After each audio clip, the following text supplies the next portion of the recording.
धन्यवाद करता हूं जो शॉर्ट नोटिस पे यहाँ आए हैं और यूथ अगेंस्ट करप्शन जो आंदोलन जिसका नेतृत्व हमारे जिम्मे पड़ा है, हम जो युवाओं की बात आपके माध्यम से सरकार तक पहुंचाने की कोशिश करेंगे।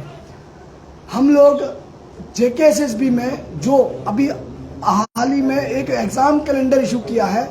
जिसमें वो स्कैम के कारण कैंसिल हुआ फाइनेंस अकाउंट असिस्टेंट पेपर जो है एक फिर से एक ब्लैक लिस्टेड कंपनी, एक ऐसी कंपनी जिसका नाम एप्टेक है और जिसका हाल ही में कराया हुआ सीटेट पेपर और केवी पीआरटी, पीजीटी और केवी का टीजीटी तीनों पेपर किसी न किसी प्रदेश में लीक हुए हैं और लीक का तरीका उनका सॉफ्टवेयर कॉम्प्रोमाइज है। उनके सॉफ्टवेयर को हैक करके किसी दूसरी जगह यानी कि लेह का पेपर लोग हरियाणा में कर रहे हैं, पटना का पेपर लोग पानीपत में कर रहे हैं। तो ऐसी कंपनी के सॉफ्टवेयर को जेकेएसएसबी भरोसा कर रही है और इसका टेंडर पहले से, हालांकि ये टेंडर पहले से क्वेश्चन हुआ है,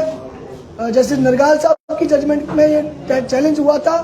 उसके बाद स्टे हुआ है। अभी ये वर्तमान में जो केस है ये फाइनल हो, इसकी हेयरिंग हो चुकी है जस्टिस ताशी रेगिस्तान जी के कोर्ट में और साथ में एम के चौधरी उनकी कोर्ट में ये सुना गया था। लेकिन आज भी जब हम बात कर रहे हैं तो सीटेट का जो रिजल्ट आया है, जो पेपर लीक हुआ था और सरकार ने उसको नकारा था, इसमें कई चुकाने वाले नंबर हैं। सेम सिलेबस के पेपर 2 दिन के गैप पे होने, 2 से 3 दिन के गैप पे होने के बाद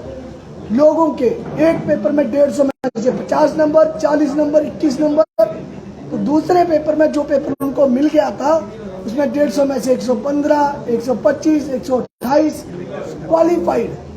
और ये जो पेपर है, ये आप देख रहे हैं स्कोर कार्ड है, ये सीबीएसई का सीटेट का स्कोर कार्ड है जो पेपर लीक हुआ था, जिसको बड़े बड़े राष्ट्रीय चैनलों ने भी रिपोर्ट किया था। लेकिन केंद्र सरकार के अधिकारी, सीबीएसई के अधिकारी, उन्होंने इसको कहा था ऑनलाइन पेपर में ऐसा हो नहीं सकता और ये पेपर एप्टेक ने कराया है। यही कंपनी जब केवीएस करा रही थी तो पेपर चोरी करते हुए लोग पकड़े गए हैं। आज हम जो जम्मू कश्मीर का युवा पिछले 9 महीने से स्कैम के चलते त्रस्त है, वो बार बार सरकार से, एलजी प्रशासन से मांग करता रहा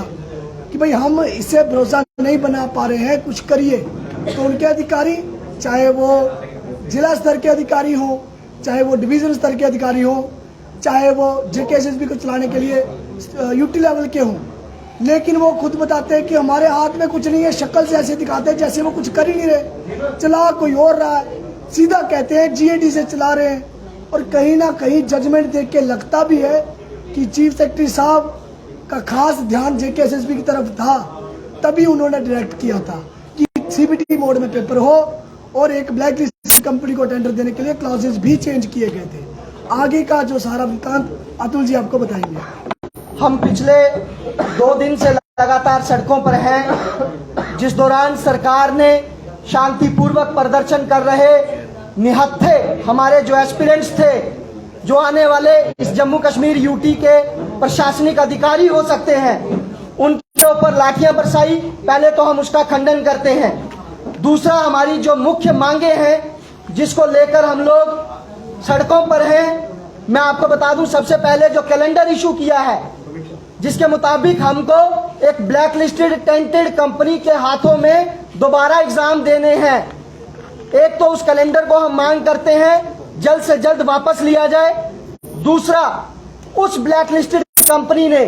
आज तक जितने भी सीबीटी पेपर यहां करवाए हैं, उन सभी पेपरों की टेक्निकल इन्वेस्टिगेशन करवाई जाए, क्योंकि हमारे पास इनपुट्स है, कुछ सबूत हमारे हाथ लगे हैं जिसमें जो जेकेपीएसआई का एग्जाम दोबारा करवाया है